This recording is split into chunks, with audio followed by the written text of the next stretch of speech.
वाह जिंदगी, good morning. कैसे हैं आप लोग? दोस्तों, आपने कई ट्रक्स और गाड़ियों के पीछे ये लिखा हुआ देखा होगा कि बुरी नजर वाले तेरा मुंह काला। इसके पीछे की कहानी क्या है, आज आपको सुनाती हूँ। एक बार की बात है, एक बहुत ही गरीब परिवार की लड़की थी जिसका नाम कोमल था। उसके पिता ऑटो चलाते थे और माँ हाउसवाइफ थी। जब कोमल छोटी थी तब उसके पिता ने उसकी पढ़ाई की फीस के लिए ऑटो चलाना शुरू किया। उसके बाद कोमल के पढ़ाई में होशियार होने के कारण उसे स्कूल से स्कॉलरशिप मिलने लगी। तब वे अपनी स्कूल की फीस खुद ही भरने लगी। वे बहुत ही होशियार और प्रतिभाशाली लड़की थी। अपने स्कूल में वे हमेशा फर्स्ट आती थी, अव्वल आती थी। इसलिए उसके माता पिता को उस पर बहुत गर्व था, बहुत प्राउड था। यहाँ तक कि उसके स्कूल के शिक्षक भी उसकी बहुत तारीफ करते थे और हमेशा कहते रहते थे कि कोमल में कुछ कर दिखाने का वो जज्बा है, वो जुनून है और वो अपने माता पिता का नाम एक दिन जरूर रोशन करेगी। कोमल ने स्कूल की पढ़ाई खत्म करने के बाद कॉलेज में दाखिला लिया और उसने वहां भी अपनी प्रतिभा दिखाई। उसके प्रतिभाशाली होने के कारण ही कॉलेज की पढ़ाई पूरी करते करते ही उसकी जॉब लग गई और वह कॉलेज की पढ़ाई खत्म कर जॉब करने लगी। जॉब की शुरुआत में उसकी तनख्वाह कम थी, फिर ऑफिस में भी उसने धीरे धीरे अपनी जगह बना ली और देखते ही देखते उसकी तरक्की और ज्यादा होती चली गई। कोमल की इतनी जल्दी तरक्की होने के कारण उसके ऑफिस के और जो लोग थे, यानी जो उसके कुलीग्स थे, उसे हमेशा नीचा दिखाने की कोशिश करते और उसे कहते कि तुम्हारी इतनी औकात ही कहाँ है। किंतु वह बिना डरे अपना काम करती रही और उसके काम को देखते हुए उसकी तरक्की होती रही। कोमल के ऑफिस के एक अन्य कर्मचारी जिसका नाम राकेश था, वो उससे बहुत जलने लगा क्योंकि वह उस कंपनी में बहुत पहले से था और उसकी तरक्की नहीं हुई थी और उसकी जगह कोमल की तरक्की हो रही थी। कोमल दिन ब दिन ग्रो कर रही थी। राकेश किसी भी हाल में कोमल को ऑफिस से निकालना चाहता था। इसके लिए उसने कई हथकंडे भी अपनाए, किंतु हर बार वो असफल हो जाता। एक दिन कोमल ऑफिस में देर रात तक काम कर रही थी।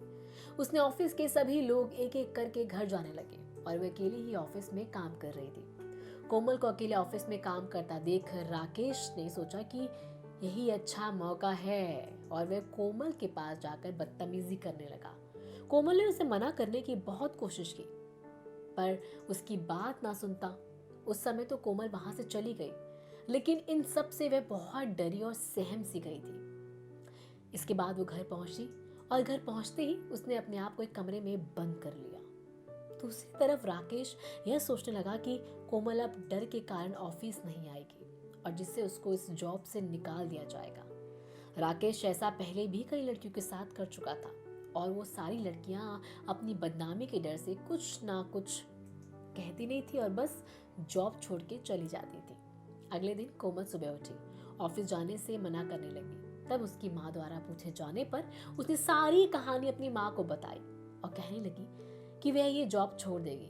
कोमल की माँ ने उसे समझाते हुए कहा, तुम तो इतनी होशियार और साहसी लड़की हो, यदि तुम ही डर के कारण ये जॉब छोड़ दोगी तो इससे कुछ नहीं बदलेगा, क्योंकि ऐसा आज तुम्हारे साथ हुआ है, कल कोई और लड़की होगी और उसके साथ भी वही होगा। तब वह भी तुम्हारी तरह डर के कारण जॉब छोड़ने के लिए कहेगी, लेकिन इससे राकेश जैसे लड़कों का कोई बदलाव नहीं होगा, उनमें कोई चेंज नहीं आएगा और वे लड़कियों को अपने हाथों की कठपुतली समझते रहेंगे। कोमल की माँ ने कोमल को ऑफिस जाने के लिए हिम्मत देते हुए कहा कि तुम्हें ऑफिस जाना चाहिए और उस आदमी का सामना कर उसके खिलाफ लड़ना चाहिए, ताकि तुम्हारी जैसी कोई और लड़की को इस मुश्किल का सामना ना करना पड़े।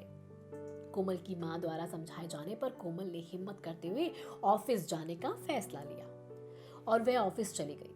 कोमल के ऑफिस पहुंचने के बाद राकेश उसे वहां देखकर चौंक गया, लेकिन फिर भी वह कोमल को डराते हुए कहने लगा कि तुम यहाँ तो आ गई हो, लेकिन मेरा कुछ नहीं बिगाड़ सकती। तब कोमल ने हिम्मत करते हुए अपने बॉस को उनके कैबिन में जाकर राकेश के बारे में सब कुछ बता दिया। कोमल की बात सुनकर उसके बॉस ने राकेश को अपने ऑफिस से निकालकर पुलिस के हवाले करने का फैसला किया। राकेश ने अपने बॉस को बहुत सफाई देने की कोशिश करते हुए कहा कि कोमल झूठ बोल रही है, वो मुझसे जलती है, इसलिए मुझे बदनाम कर रही है। किंतु उसके बॉस ने कहा कि कोमल नहीं, तुम झूठ बोल रहे हो और उसकी एक ना सुनते हुए उसे तुरंत पुलिस के हवाले कर दिया। इस तरह राकेश कोमल को ऑफिस से निकलवाने के चक्कर में खुद ही जॉब से हाथों बैठा। तो दोस्तों इस कहानी से हमें यह शिक्षा मिलती है कि जब राकेश ने कोमल को ऑफिस से निकलवाने के लिए उसके साथ मिसबिहेव करने की कोशिश की, तब राकेश को ही ऑफिस छोड़कर जेल जाना पड़ा। उसी प्रकार कभी किसी पर बुरी नजर नहीं डालनी चाहिए, क्योंकि इससे खुद का ही बुरा होता है। इसीलिए कहा जाता है कि बुरी नजर वाले तेरा मुंह काला। तो यहाँ इस प्लेटफॉर्म पर हम लगातार बात करते हैं मोटिवेशनल स्टोरीज की। वो स्टोरीज मैं आपको सुनाती हूँ जो आपको जिंदगी में कुछ अच्छा बदलाव लाती है, आपकी जिंदगी में खूबसूरत सा बदलाव लाती है। लेकिन दोस्तों इसके अलावा entertainment, lifestyle, beauty, travel, business, defence, news, international, national, regional, NRI news, उसी के साथ ही साथ अगर आप कुछ भी जानना चाहते हैं तो OTT इंडिया प्लेटफॉर्म पर यूं ही बने रहे हमारे साथ।